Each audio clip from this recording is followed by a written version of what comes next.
Rolig! Rolig!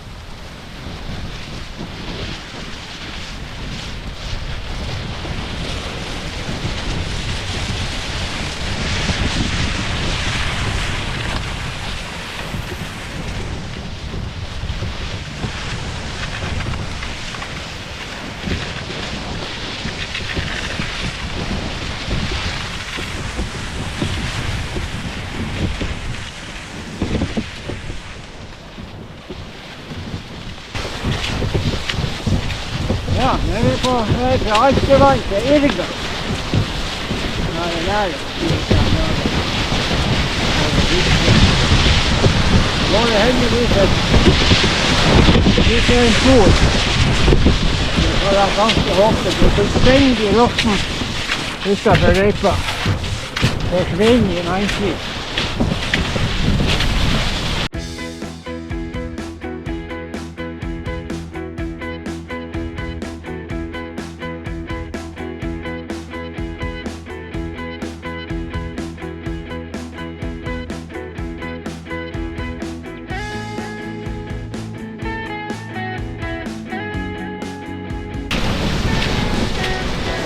Ja, ikke så forferdelig langt igjen.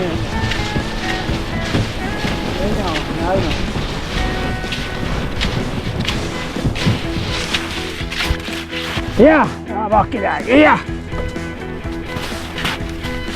Her var det råttent snø. Ja! Ha! Ja, der ja!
Ja, en liten.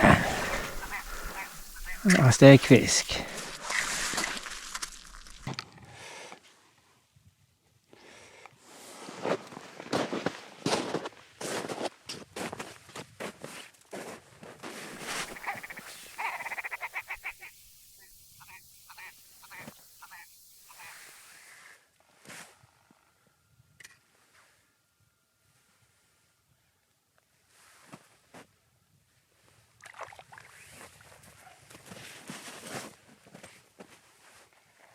Ja. Fikk vi en liten kar.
Ja, nå skal jeg lage meg bålstativ.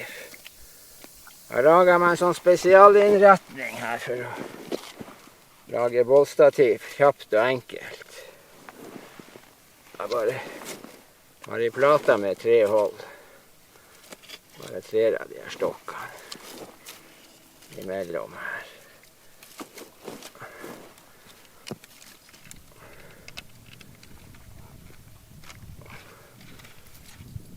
Surre litt med vaier.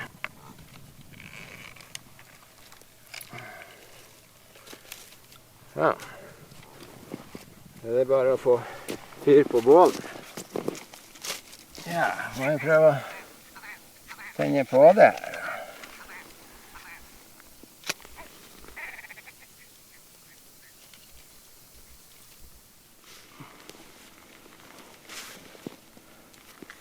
Burde nå holde med ei fyrstikk. Jeg kan ikke sløse med fyrstikk. Men det er fantastiske forhold for å fyre bål her. Det er nok rundt omkring.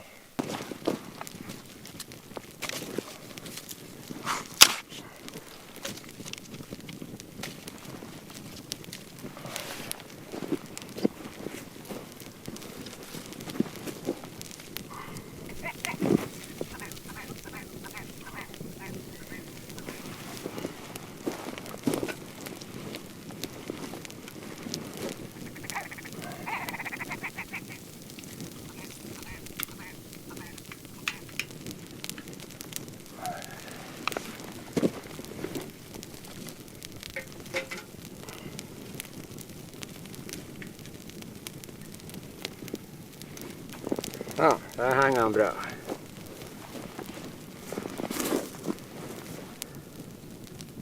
Ja, skal det bli kaffe, ja. Skal det bli kaffe.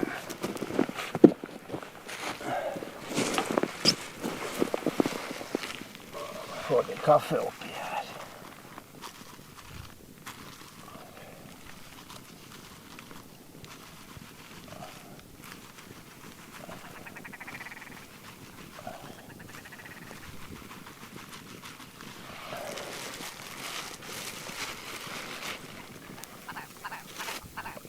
Røre med en brentpinn.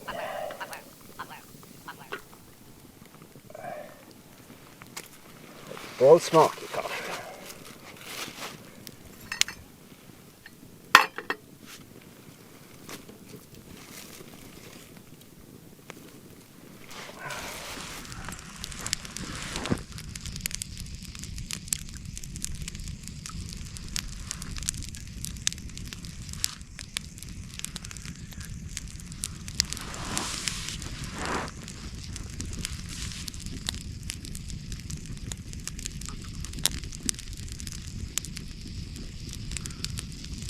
fantastisk fin kveld.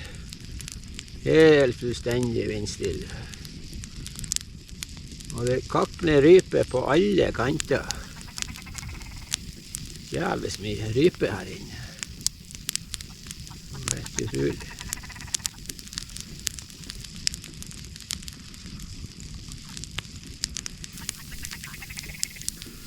Her kommer det noen venner her.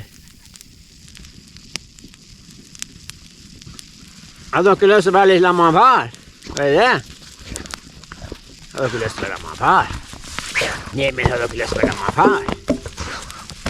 Var det kjedelig å være alene i teltet? Var det kjedelig å være i teltet når ikke far var der? Ja, jeg er forsiktig. Jeg tror jeg tar kamera. Ja da. Ja, fint her. Det er fin tørr lyngrabb, og kan vi kose oss her, det er fint.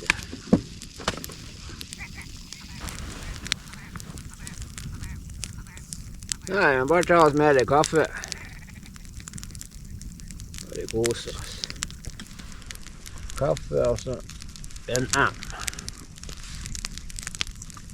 Det er god start.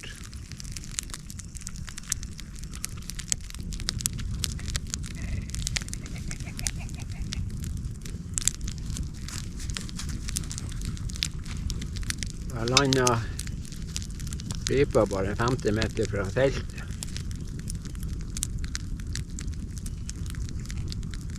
Kakla og landa. Her kom det ei til. Og ei som var forbanna. Det kom en inntrenger.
Ja, det er greit med litt av pumpa for å blåse av liggeunderlaget. Den veier nesten ingenting, denne pumpa. Den funker kjempebra.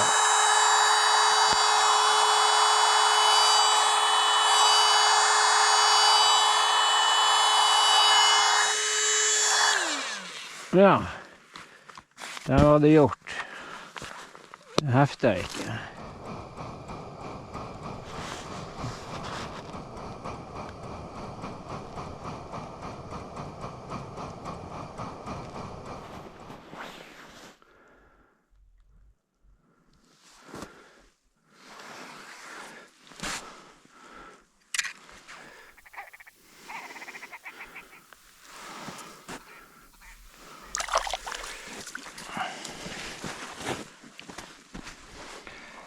Ja,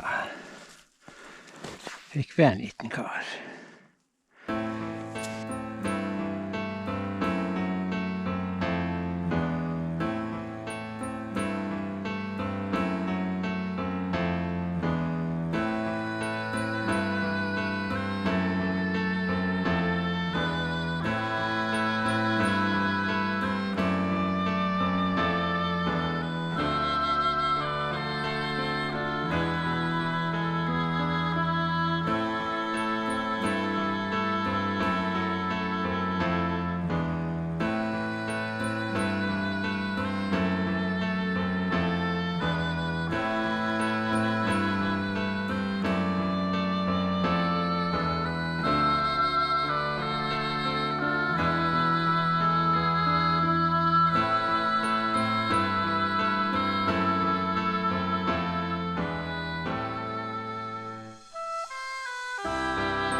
litt større enn den her.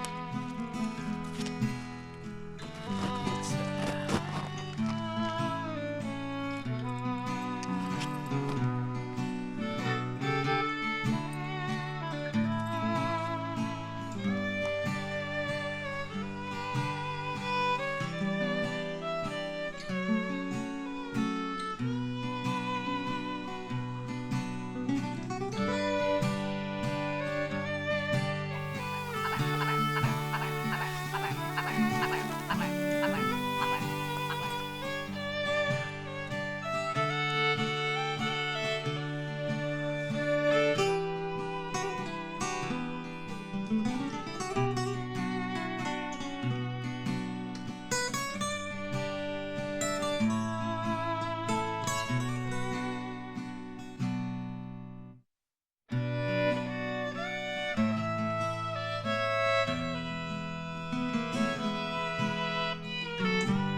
Her fyrer vi både bål og primus.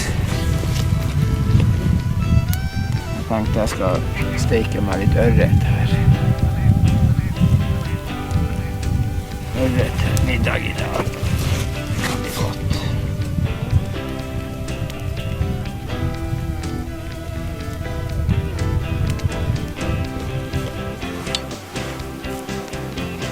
Ja, det var snaddermat det her. Godt med stekt småørret.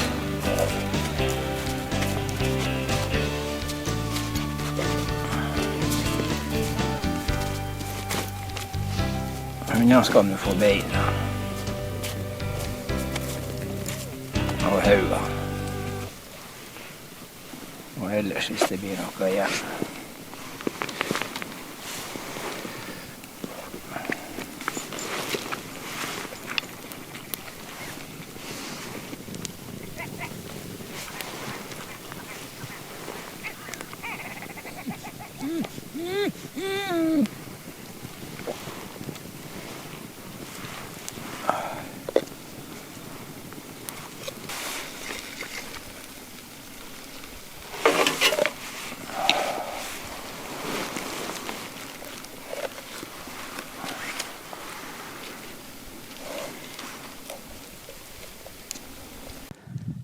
Der går naboene mine. De kom opp i helga. Før de ned på 1. mai. De skal vel sikkert på jobb i morgen, regner jeg med. Ja, da blir vi alene på Irgas. Det er like greit. Man trives nå godt alene.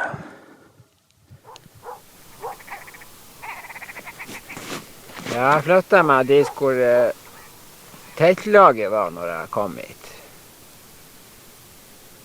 De gikk ned i 12-tida i dag, så de har avsluttet. Men jeg har ikke kjent et napp. Det har vært dårlig bitt nå på dagtid. Veldig dårlig bitt. Jeg håper det tar seg opp på ettermiddagen. Jeg har nå hundene i kjetting borte med bålplassen. Jeg hører dem bjeffe, kanskje noen folk som går forbi.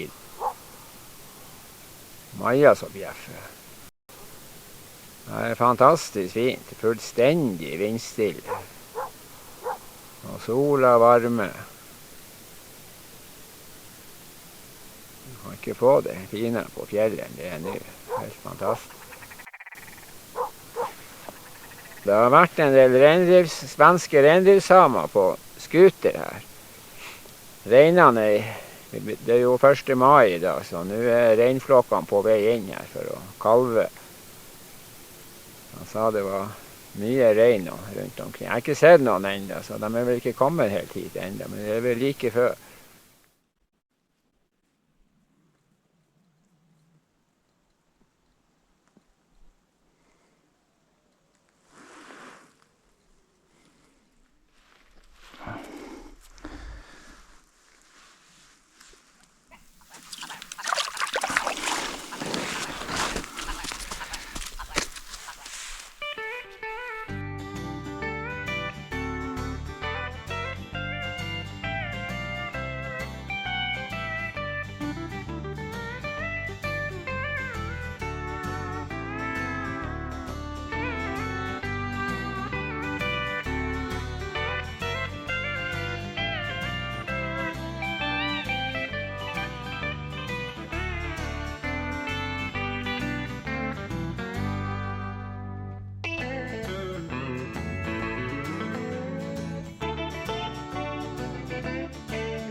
Ja, jeg tar morgenkaffe. Jeg har ikke spist den, jeg skal spise snart. Jeg tar meg litt kaffe først.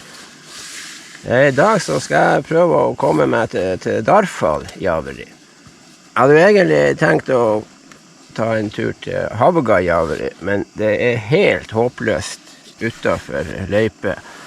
Du forsvinner i djupsnø, den er helt gjennombrått. Det er jo en 4, 5, 6, 7, 8 varmegrader. Men jeg tror det er like før at det er jo bekka til 2. mai nå, jeg tror det er like før regn kommer, for det er en god del sånn, trafikk av reindriftssamer som kjører opp mot. Han ser mange som kjører opp antagelig mot samelandsbyen på Altivasshøgda.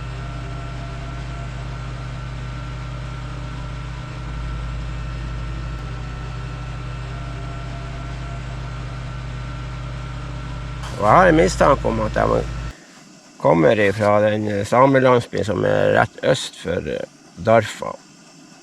Og da, hvis det stemmer, så er det spor dit. Så jeg skal prøve på det.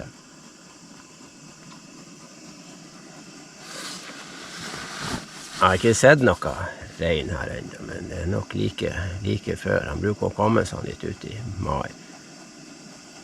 Da er de i Norge og får frem neste generasjon kalve her. Ja, der er vi i gang mot Arfa. Forhåpentligvis får han å dra dit. Jeg ser det er veldig bløtt her hvor det er skuterspor også. Frøren der igjennom. Ikke så enkle forhold. Ja!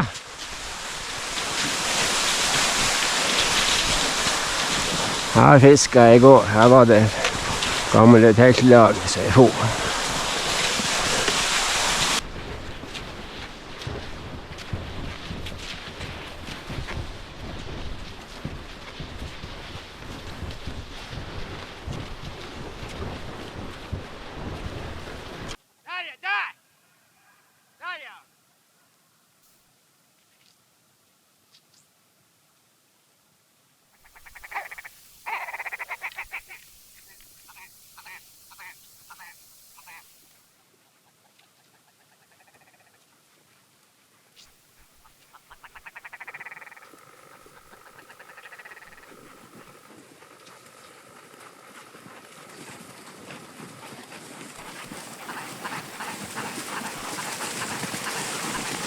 Ja!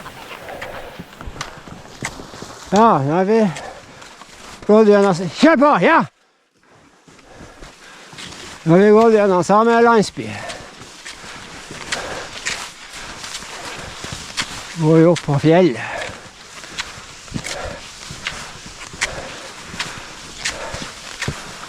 Stad.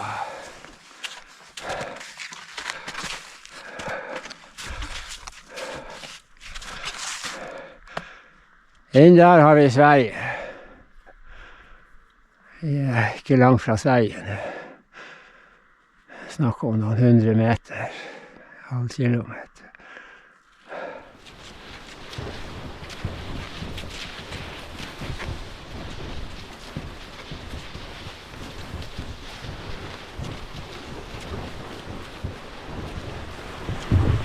Ja, nå runder vi ned mot Jarfadja. Ja, jeg har aldri rett. Jeg har vært og jaktet i fjellene på andre siden der. Jeg hadde grunnspause med natten for et år. Så ut mot Arfa. Jeg tenkte at ut med vannene. Nå kommer jeg. Det er 11. Ha! Der, ja.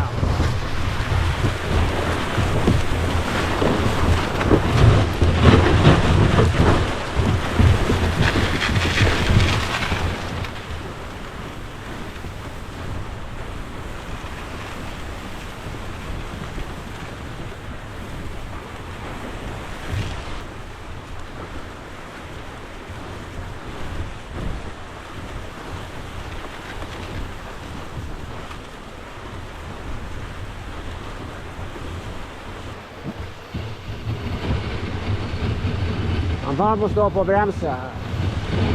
Nå makker vi kobler av. Han trødde alt for mye igjennom. Det er alt for bløtt, så han er først tung.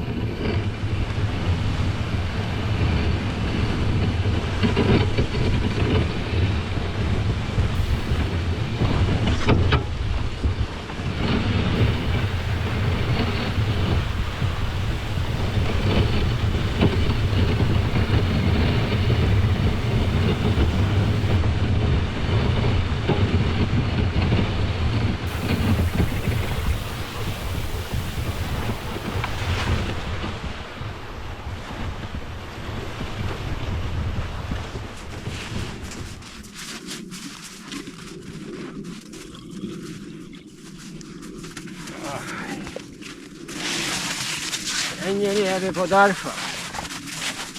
Det var ikke verst. Men nå er jeg tørst. Det gjør seg med iskald solbærsaft. Og her er ferdig borret hav. Fjellfinnene har vært og fisket Store, fine hold.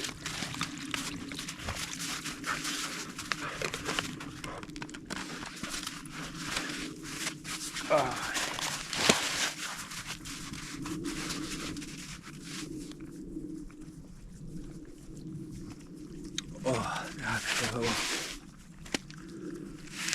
Jeg blir jævlig tørst.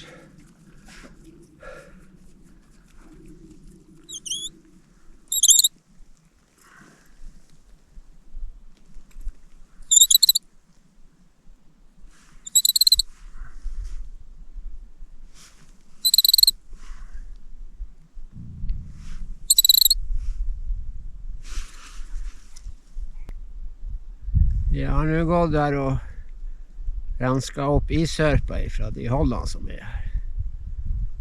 Det er en 7-8 hold rundt omkring her.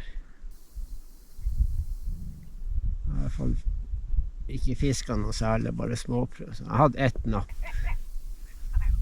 Det eneste. Det virker ikke som det er noe særlig bitt i fisken. Det gjør det ikke. Håper at det kommer litt bitt i løpet av dagen. Klokka er nå 2:30.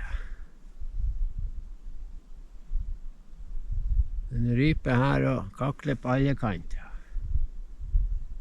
Så det kan bli et bra rypeår i Troms Innland.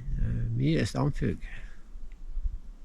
Det er jo bra. Det har jo vært dårlig her før. Det har jo vært sperret for jakt.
Nå skal det bli bål.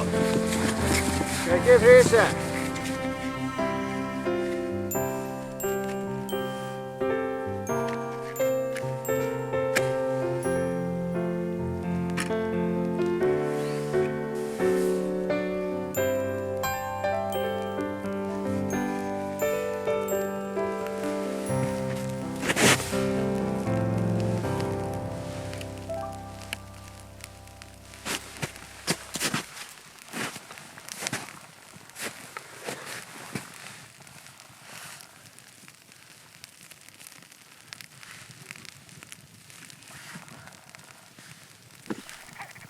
Nå skal vi godt med kaffe.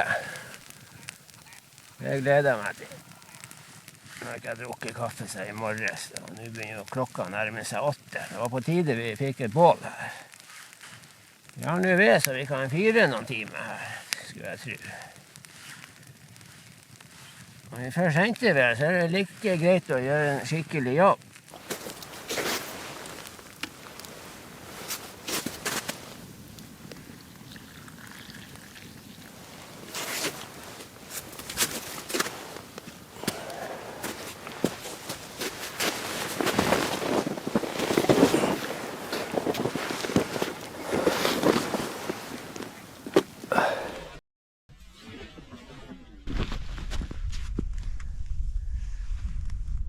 Fikk vi på noe. Kikkhullsfisk.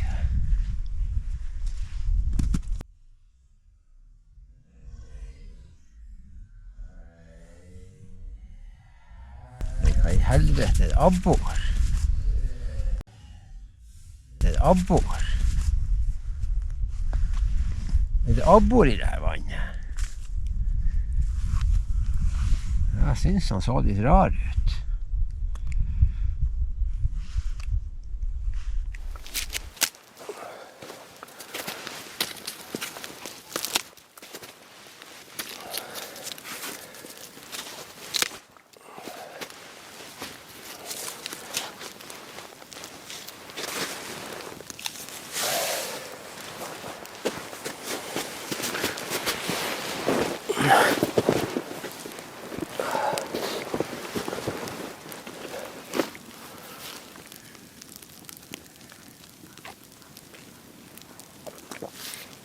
Jeg har aldri vært med Darfallgjavri før.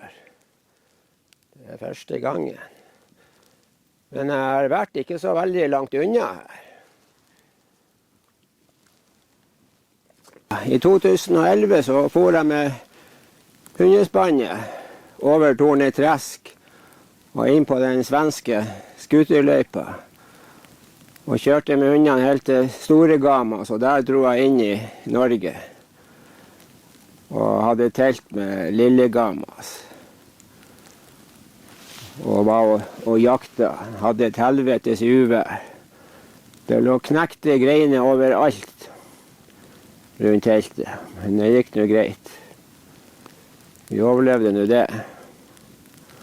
Og Mattis han var bare 1 år, og han jagde ryp over alle hauger. Han var ikke dressert ennå. Men han fant mye fugl, det skal han ha. Og da hadde vi matpause over her, 1,6 kilometer. Og da satt jeg og kjekk på Darfall og tenkte, Torger, dit må du dra en gang. Og prøve å fiske der.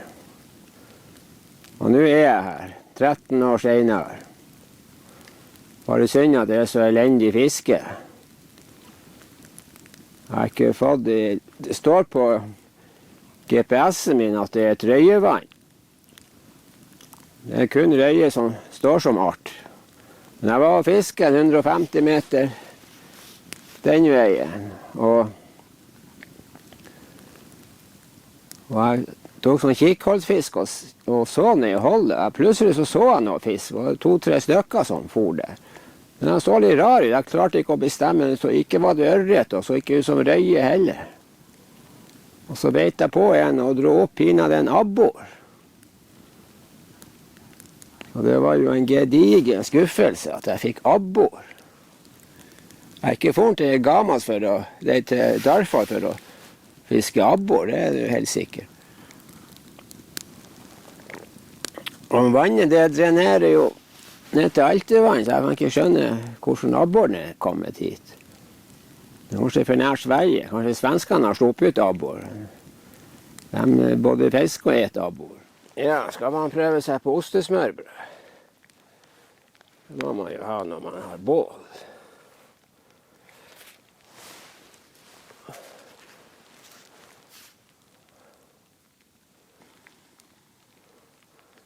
Nå svarten også begynte å regne. Det var en strek i regninga. Det var ikke meldt regn nå. Jeg må ta og dekke til soveposen.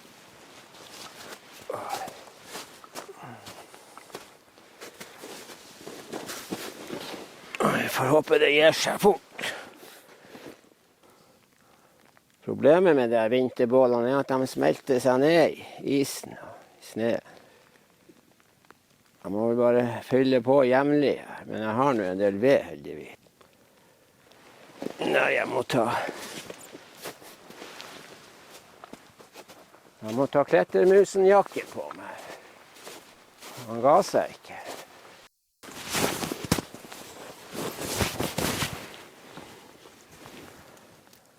Jeg skal overnatte i det fri, men bare i sovepose. Og da er det dårlig sånn med regn. Men jeg har en jervendyr, så jeg får berge meg hvis det ikke gjør seg det her. Ja, kan jo smake på det her ostesmørbrødet. Det var mye avbrytelse.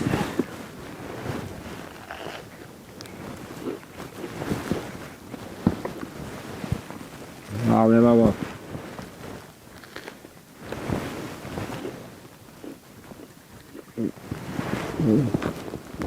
Godt med mat. Jeg har ikke spist siden frokost.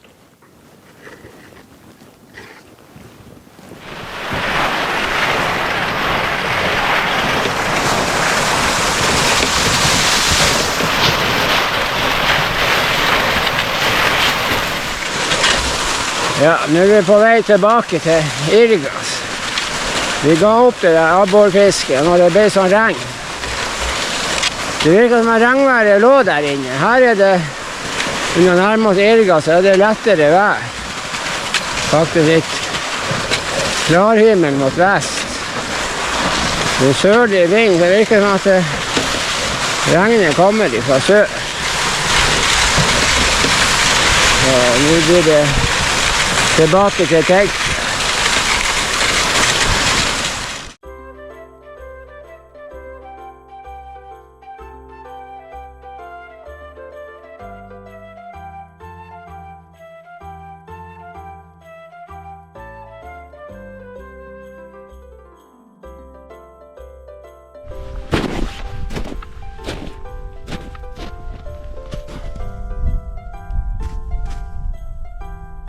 En liten tass på her. Ja, det var ikke stort.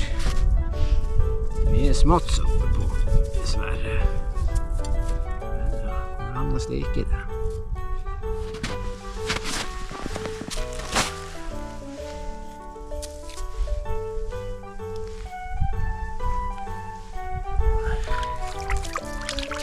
Ja, små pinner. Ja. Svelt makke dere jævlig. Og fram med tanga.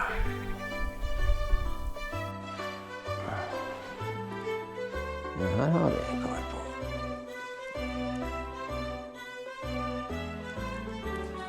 Jeg tror det er en litt større kar.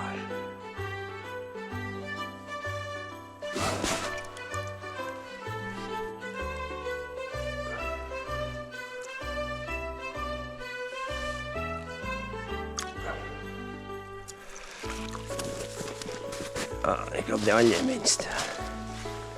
Den er langt ifra kilosfisk. Langt unna kilosfisk, ja. Vi ser om vi får fyrt opp bålet her og får kokt opp kaffen, ja. Det hadde jo vært fint.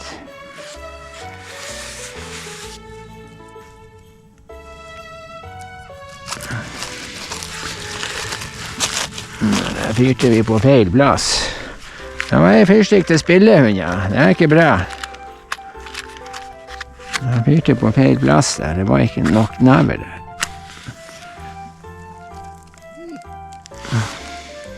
Nå tror jeg det går bedre. Jeg tror det går bedre nå.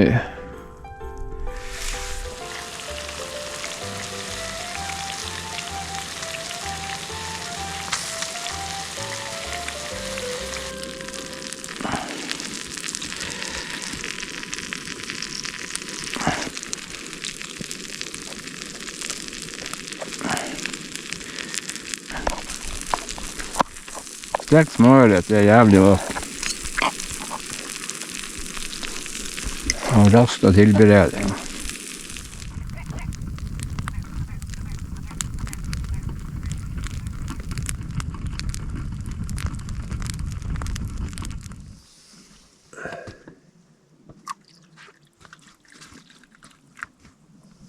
Ja, da er det morgenkaffe og frokost. Brødskive med mors sjølplukka og hjemmelagede tyttebærsyltetøy. Det var godt.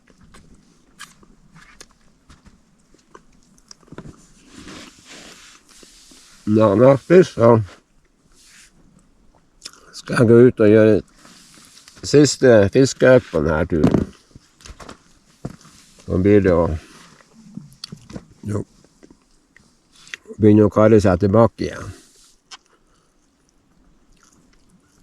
Så det har vært veldig varmt de siste dagene, og kom tilbake fra turen i går, så at det var smeltet ganske mye på snø, og blitt dammet og gjennomslag flere plasser. Så jeg frykter jo litt hvordan forholdene på Altevann, hvordan det blir. Det kommer lavere ned. Jeg har hatt problemer på Altevann før. Særlig når du på østbredden og skal krysse over til vestbredden.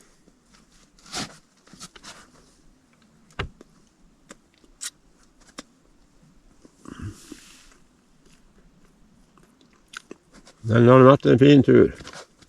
Den er ikke helt over enda. Ikke det aller beste fisket. Jeg har jo fått en del fisk, men det har vært mye smått sanne. Og synd at han sleit av den storing som jeg hadde på ståsettet. Jeg var så heldig kanskje jeg slår til med en fin fisk nå før jeg er ferdig og pakker lein. Ja, her det fisk. Her det fisk på.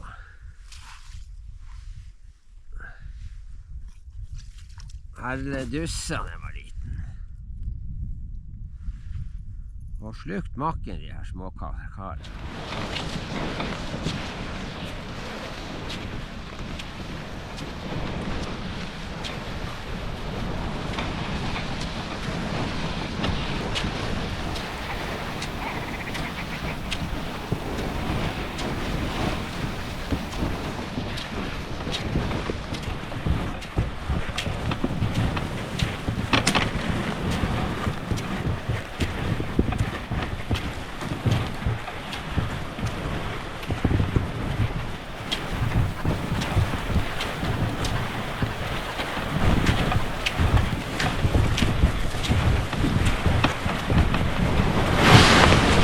Stå, det er velt der. Helvete, Mack, du må ikke gå i løssnø.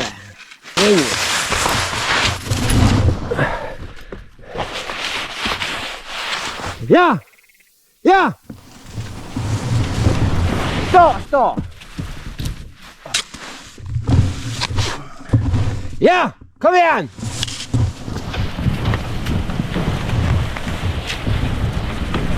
Ja, opp bakken.